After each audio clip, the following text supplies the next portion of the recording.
there's not a label on the shelf in the grocery store today that I see any merit to, whether it's certified organic or grass finished or free range or local or whatever.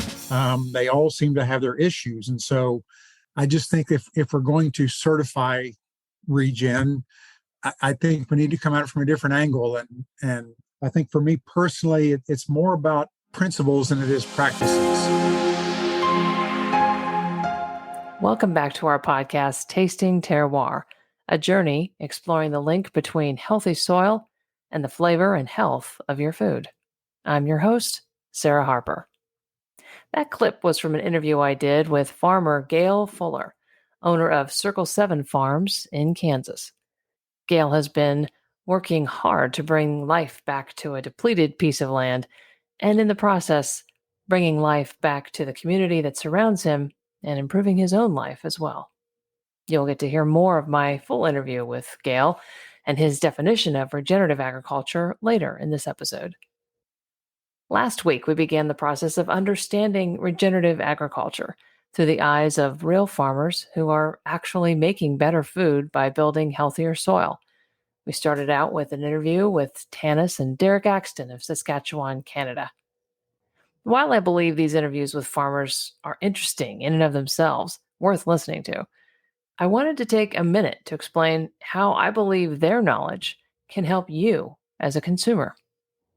If you have found your way to this podcast, chances are you care a lot about food, either the flavor of it or the health of it, or some combination of the two. But let's face it, it is hard to cut through the many, often misleading marketing claims that are being made about, quote, better for you food, and in particular, about regenerative agriculture. As you learn more about the core parts of making food ingredients healthier and full of unique flavor from some truly great farmers in our network, you can use what you've learned to evaluate the glossy promises made by the brands that you buy from, and you can put pressure on them to actually live up to the claims that they make. But you can only do that if you have at least a bit of the insider's knowledge so that you can see the difference between a natural food brand that ordered an unknown group of farm members in their supply chain to add a cover crop, the difference between that and, well, the farmers you'll get to meet on this show. As a reminder, regenerative agriculture is a farming philosophy that describes a number of soil health principles that farmers apply in different ways to help them restore depleted farmland, bringing life back to the soil, and with it, often better flavor to your food. These principles include things like reducing the disturbance to the microbiome by planting crops without tillage, keeping the land protected by planting cover crops that prevent the land from blowing or washing away, and adding a lot more biodiversity than is typically there on a conventional farm. For a longer discussion on this topic, please do listen to episode 2 in our podcast series, Making Soil Healthy Again.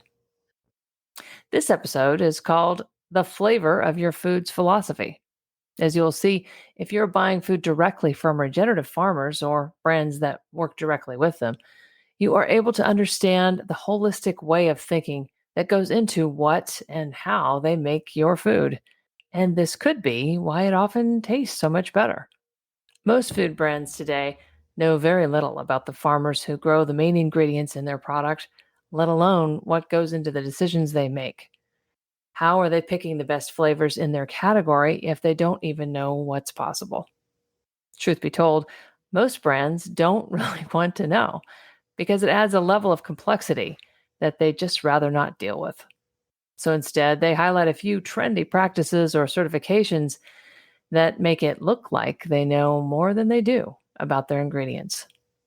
Our ability to taste terroir, the unique place of where food is grown, is linked to the health of the soil and, as a result, to the ways of farming that restore life in the soil.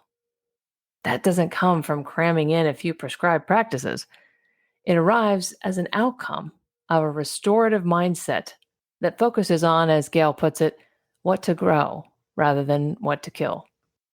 This process of regenerating the soil can affect the flavor of food because over time, healthy soil depends less, if at all, on the man-made inputs of fertilizer and pesticides, and is able to more fully reflect the unique nutrients and conditions of the place it is grown in. But taking a piece of land from depleted and artificial to full of natural life doesn't happen overnight. As we will hear more about from my interview with master farmer and member of our global food and farm community, Gail Fuller.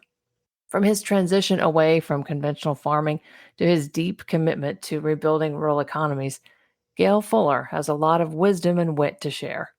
A quick internet search of his name brings you many great interviews and profiles of how he has shifted his thinking about life as well as farming. Check out the one done by Farmer's Footprint, for example. In addition to selling his grass-fed and finished meat, Gail runs several events at his farm.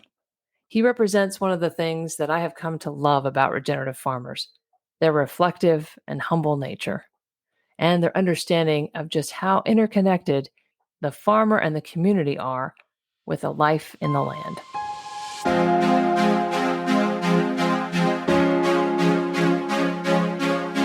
So let people know where you're farming and what you're farming, what your farm looks like. Sure. The farm is located in Severy, Kansas. We are 1 hour east of Wichita, and we are on the very eastern edge of the Flint Hills. We direct market grass-finished beef and lamb, pastured pork, chicken, eggs, and we have ducks seasonally in the fall and winter. We also have a couple of small orchards, hoping to market peach, apple, pear, apricot, plum, figs, cherries, etc. But Mother Nature hasn't allowed that yet. So we'll see how that She has goes. a vote. Mother Nature, contrary to popular belief, Mother Nature has a vote. And somebody said, Mother Nature bats last, and she's at bat right now. All right. Well, we're talking about regenerative agriculture on this Earth Day, and excited to be able to share some of the perspectives of folks that we're in contact with quite a bit in Jill Clapperton's Food and Farm Network. And so would love to get, as somebody who's gone from conventional to regenerative and still on the journey, love to get your definition. What is regenerative agriculture? Well, first of all, you're correct. Still on the journey. I've been doing this for 20 plus years, but I feel like I'm still in the first grade. So lots to learn. It's interesting because this seems to be all the rage right now. Everybody having to define, verify, certify regenerative agriculture. I was on a Facebook thread asking this question a year or so ago, and there was just tons of answers about arbuscular mycorrhizal fungi and soil biology and earthworms. But for me, it's much bigger than that. I think regenerative agriculture is about, well, first of all, it's just about regeneration in general. And I think for us in agriculture, it needs to be about regenerating our rural communities. Obviously, rural America is dying, and I think it's just as important while we're regenerating our soils and our farms that this goes hand in hand with community regeneration. And I think something for me personally that's really come to the forefront in the last 6 to 12 months is also regenerating farmers. I've put a lot of focus on my farm and my soil, and I've learned that I can change a lot on my farm. But I've also, I didn't put enough focus and emphasis on me and realizing how broken I was. I deal with depression, getting to be my age, the body's starting to slow down. And, I spent so many years handling pesticides and toxins and not just that, but just living in a toxic world of, it's always tough. It's always stressful. And I've never done a really good job of dealing with all those stresses in my life, either, environmentally or personally or whatever. And so I've really put a big focus in the last year on regenerating me. And it's really come to light this winter and I'm a long ways from being fixed. I still deal with depression. I still have mental issues. I still need to get my diet completely fixed. I'm a work in progress, just like my farm. But the more I've really focused on the spiritual and the mental side of me and my farm, it's made managing my farm a lot easier. Because why would I want to do something to my farm that's damaging to it? It's the same as I do with me. Why would I want to do something to me that causes stress or inflammation? And it really makes it easier for me to look at my farm in a spiritual sense. Makes me realize where Mother Nature is doing just fine, and I just need to leave her alone, or where there's a place I can step in and maybe help alleviate some of the stress from Mother Nature and help my farm to flourish. So it's been a really change of journey for me, putting the focus on me instead of on my soil. But I think it all goes hand in hand. Well, and in some of the conversations I'm having with folks in our network for this, the thing that keeps coming up, continuous journey and philosophy, that it's a philosophy, it's a mindset, it's not a checklist. And I'd just love for you to say more about, there seems to be such a human need, a consumer need to what is it? Where's the box? And if it's not in it, and then there are all sorts of competitive needs, both, with the organic industry that has a niche and wants to, keep it or enhance it, and other brands that want to move into it. And so there is all of this, focus on what it is. And yet most of the people that have done it that I am most impressed by, and I've been, working on this off and on for 20 years in different ways on the policy side, the people that I'm most impressed with consistently that have outcomes that are, really impressive, all come back to this. It's almost undefinable. It's almost like the act of defining it ruins it. No, and I get it. And I'm not opposed to verification or certification. My big concern is we tend to always come at things the way we've always came at things. There's not a label on the shelf in the grocery store today that I see any merit to, whether it's certified organic or grass finished or free range or local or whatever. They all seem to have their issues. And so I just think if we're going to certify regen, I think we need to come at it from a different angle. And I think for me personally, it's more about principles than it is practices.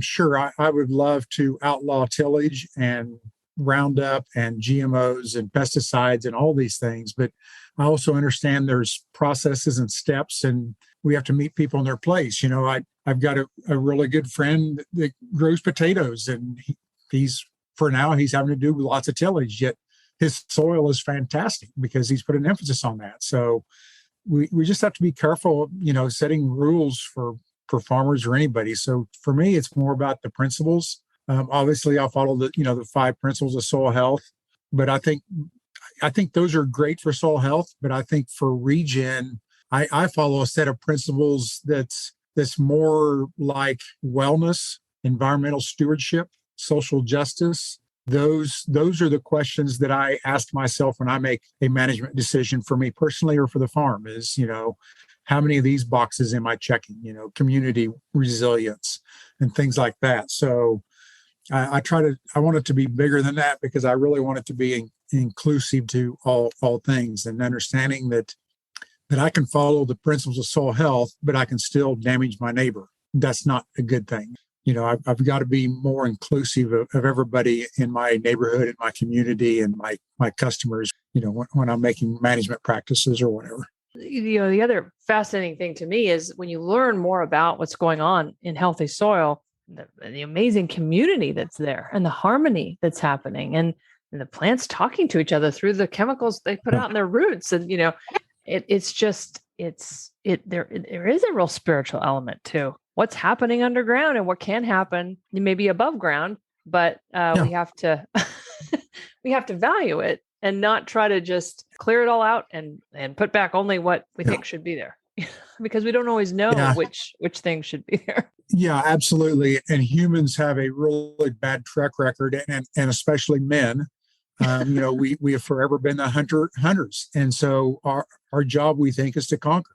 Mm-hmm. And I would hope by now that some of us are learning that there is no conquering Mother Nature. Mm-hmm. We can beat her for a while, but pretty soon she's going to beat us one way or the other. And yeah, it's, as we learn more and more on the scientific side of all of these things connecting and communicating, and not just plant to plant, but plant to animal and plant to insect and fungi to insect and fungi to root and all these. That's like me talking to a tiger. Yeah. So who says all of this stuff isn't talking to me? I'm too arrogant to listen. And so that's kind of where I am right now, is I'm trying to become a part of that ecosystem, and I'm trying to do more time sitting and listening to my farm than I am talking to or talking at my farm or managing. I'm trying to let it talk to me, and I'm trying to learn how to listen. Mm-hmm. And I don't know that language very well, but I certainly know it a heck of a lot better than I did 20 years ago.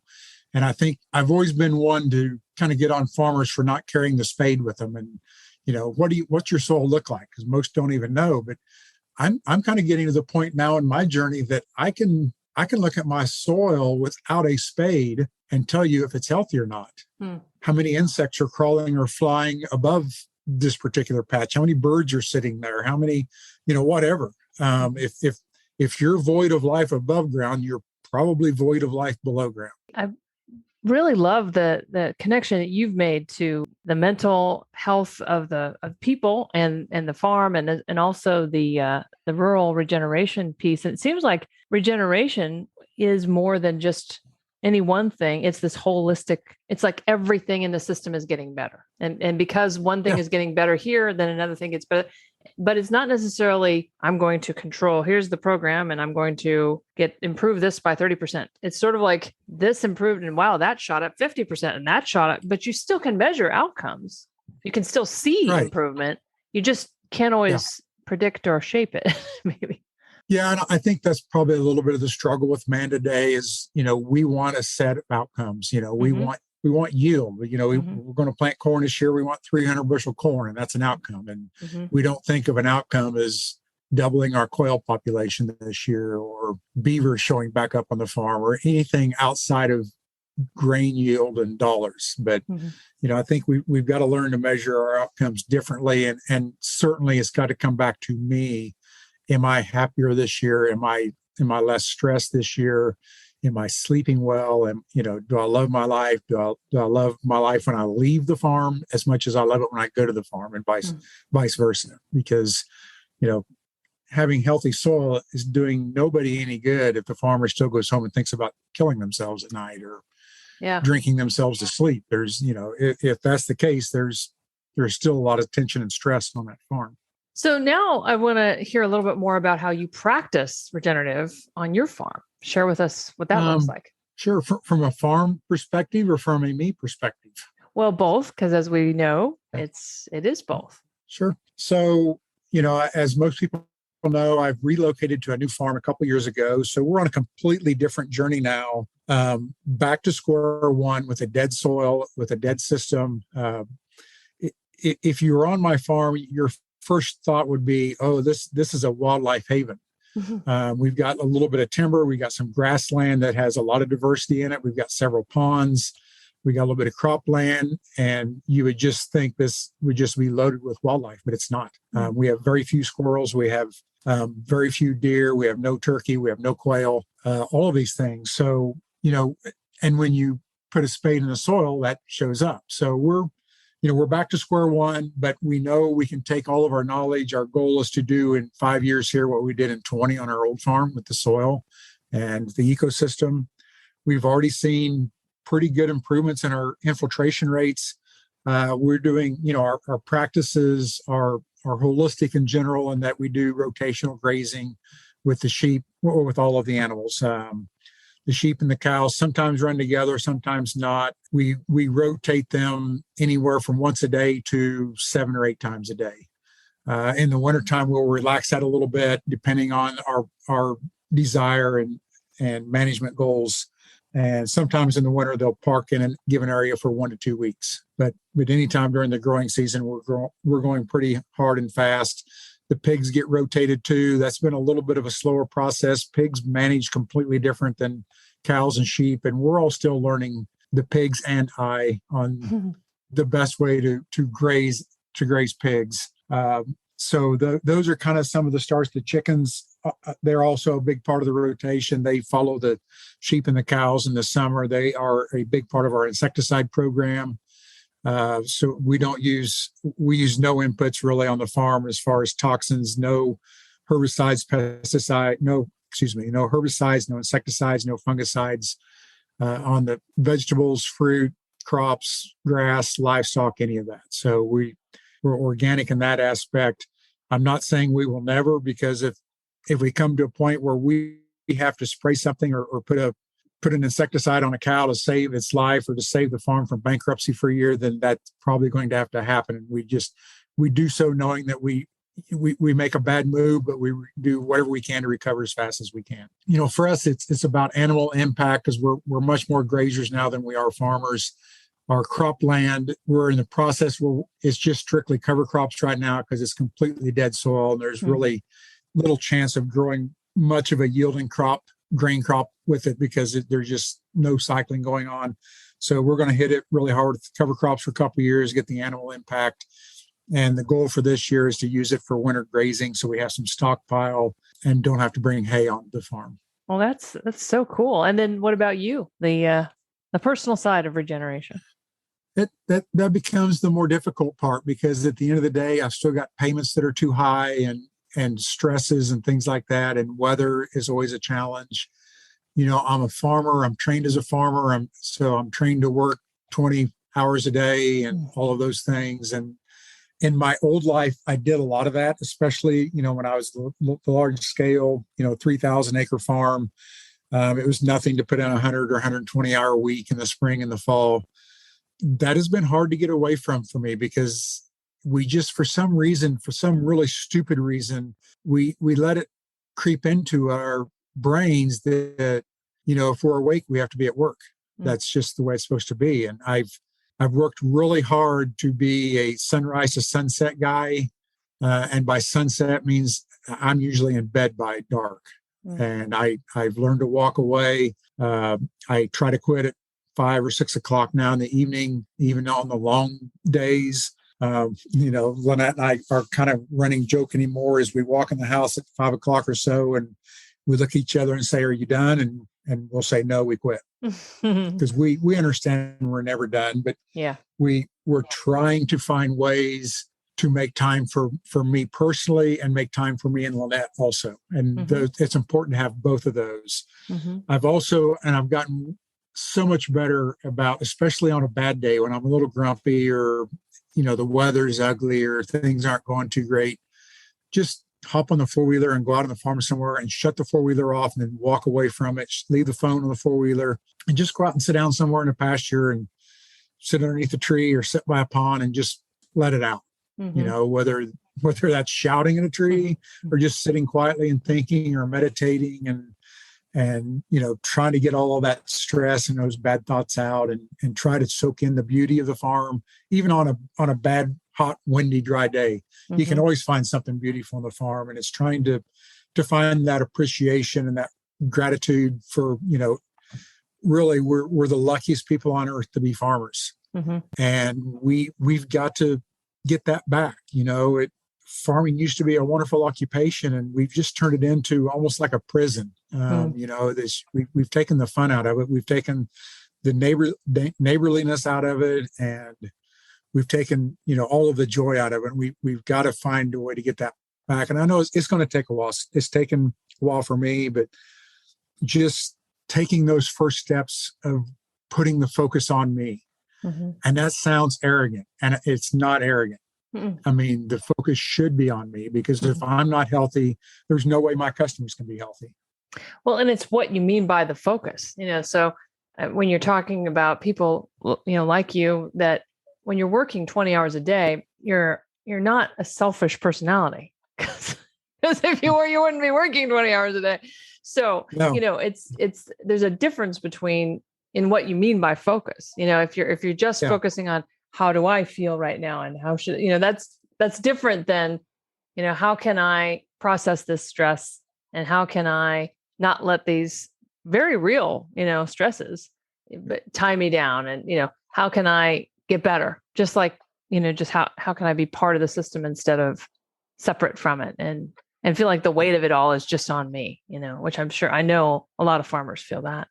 Yeah, I think we all feel that regardless of how we farm or what size or anything. And a lot of it comes back to financial stress at the end of the day. We feel like we have to work 20 hours a day to make the payment this month or get the crop in time. And I think, when we get to that point, maybe it's time to give the farm a hard look. Because again, and working 20 hours a day in hindsight now, I think that is selfish because it's taking time away from your family, it's taking time away from yourself, and where's the joy in that? Yeah, it's a good point. It's a different kind of selfish. It's because at least I think of selfish differently, but it's I can see your point. No, I agree. And I agreed with your comment of obviously we're not selfish or we're working 20 hours a day, but that's just the mindset that we have. But it really, I think, is opposite because we probably are being selfish if we work ourselves that hard. Well, and that goes to a number of regenerative farmers that I've been lucky enough to kind of observe and learn from. They end up, it takes a while, but they get to a point where they're able to really make more money, even if they have a little less yield, because their expenses go lower, and then the system is taking care of itself and it's healthier. And so there's maybe a chance for higher price per whatever ton, pound. Once that system gets going, that virtuous cycle, it just can kind of keep building on itself. But it seems like that really hard point is to tip when you're at that, where maybe where you're at that point where your land's been depleted and you've got the loans to pay, and we're going to make this shift and trust that, a lot of other people have had good experience, and we're going to trust that my expenses will come down, and that, especially when there's just it just seems so foreign to think about reduced expenses is just as good or better than yield. Yeah. And I think this will kind of lead us back to full circle where we started this conversation. But I think, obviously that transition it's dangerous, it's scary, it's extremely difficult. And I think that's where it's extremely important that you have a team. That team obviously has to include your immediate family, your spouse, kids, parents, but your banker's got to be on that team. Your agronomist has to be on that team. And if they don't have the same vision, first of all, you're going to have to fire some of them or get them on your side, or you're going to, your stress level, your depression levels are going to skyrocket if they aren't. And then when you do get to that other side, and obviously the whole goal is to making farms more profitable with less stress, less physical and mental stress. And when you get to that point, then the question has to become, do I need this much land? Because that's the whole goal for me of regenerating a community is, how do you regenerate a community is by having more farmers. That's what builds a rural community is having, if we double the farm population, you're now building a school in these small towns instead of consolidating schools, and you need a grocery store again and all of these things because you suddenly have more kids. So you're now not just growing kids, you're growing buildings and business and all of this. So the farmers are going to have to start asking themselves how much land do I need? If I've increased my profitability 20%, can I cut back 20% on my acres and allow another farmer into the community? And that goes against everything that we've been brainwashed with for the last 50 to 75 years in rural America. Oh, that's fascinating. How can people experience your farm or follow you on social media? Do you have a blog or all of these kind of things where they can learn more about your journey? I don't blog. I need to, but I don't. I do have Facebook. I've got a personal page, Gail Fuller, and a business page, Circle 7 by Fuller Farms. I'm on LinkedIn. I do have an Instagram account, but I'm thinking of dropping that. So those are ways. And then another way to enjoy our farm is to come see us. We have an Airbnb. We have fields, our annual field school that Jill helped co-found 11 years ago, and we have other on-farm dinners and things. So, that's the best way, just to come see us and hang out and soak it all in person. And do you do? You obviously do the sales of the meat direct to consumers, but do you do catering or events or other ways that people interact with your farm, or are you thinking about that in the future?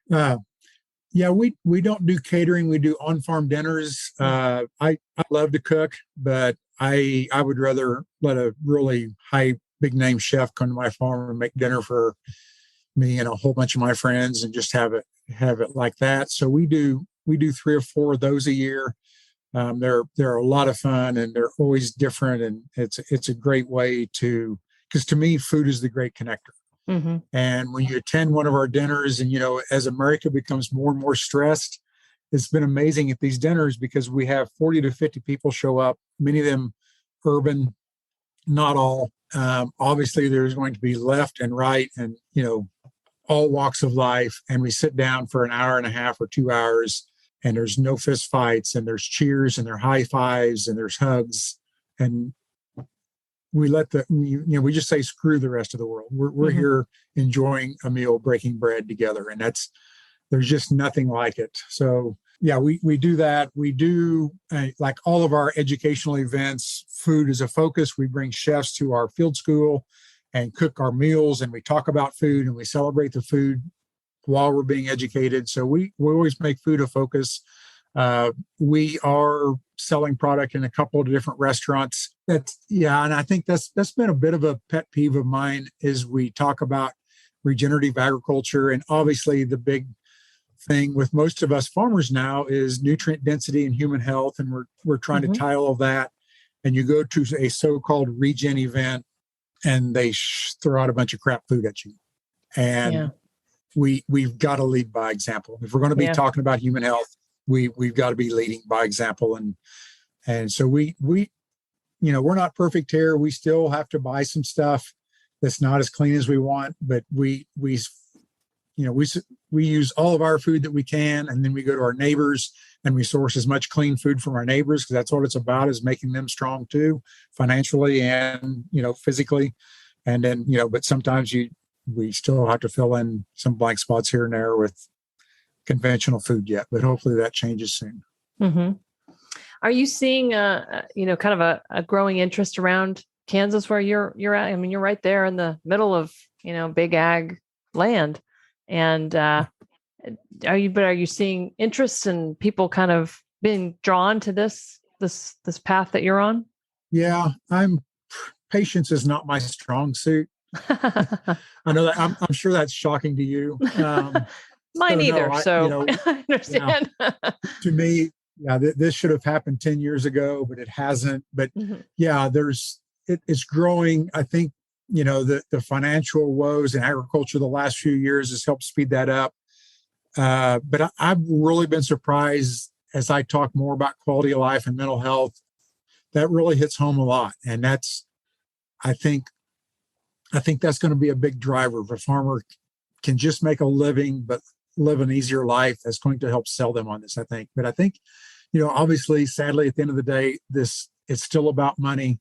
It's still about profit. We still have to make payments. And I think as soon as we can get the markets in place, we can flip millions of acres. I think there's just lots of farms waiting on that market to come into play. And that's something we've got to get sped up. I think the demand is there on the coast. Obviously, we're seeing it, or you wouldn't have all of these companies trying to find a way to buy regenerative products. But, until we get those two completely connected, it's probably going to be a little slower than I want to see it.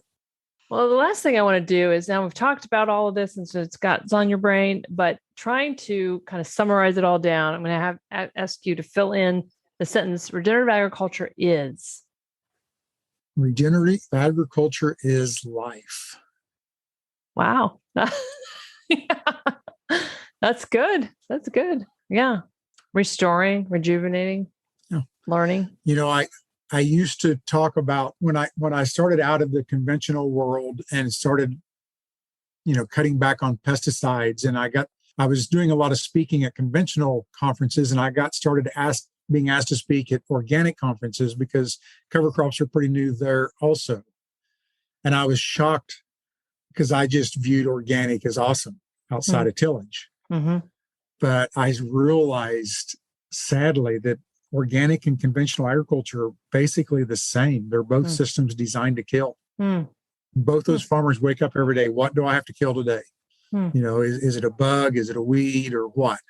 And we need to start waking up every day thinking, what do I need to grow today?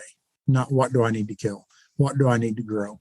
That's golden. See, this is why I do the summary at the end. There you go. You've been listening to Tasting Terroir, a podcast made possible by a magical collaboration between the following companies and supporters, all working together to help farmers, chefs, food companies, and consumers to build healthier soil for a healthier world. Rhizoterra. Owned by Dr. Jill Clapperton, Rhizoterra is an international food security consulting company providing expert guidance for creating healthy soils that yield tasty, nutrient-dense foods. Check us out at rhizoterra.com. That's RHIZOTERRA.com. And the Global Food and Farm online community, an ad-free global social network and soil health streaming service that provides information and connections that help you apply the science and practice of improving soil health. Join us at globalfoodandfarm.com. And from listeners like you who support us through our Patreon account at patreon.com/tastingterroir. Patrons receive access to our full-length interviews and selected additional materials. Patrons will also have the opportunity to submit questions that we will answer on the podcast. Tune in next week to hear more interviews and insights with myself, Sarah Harper, and Dr. Jill Clapperton, as well as the regenerative farmers, chefs, and emerging food companies in the Global Food and Farm online community and beyond. If you like our work, please give us a 5-star rating and share the podcast with your friends. Thanks so much for listening and for helping us get the word out about this new resource to taste the health of your food.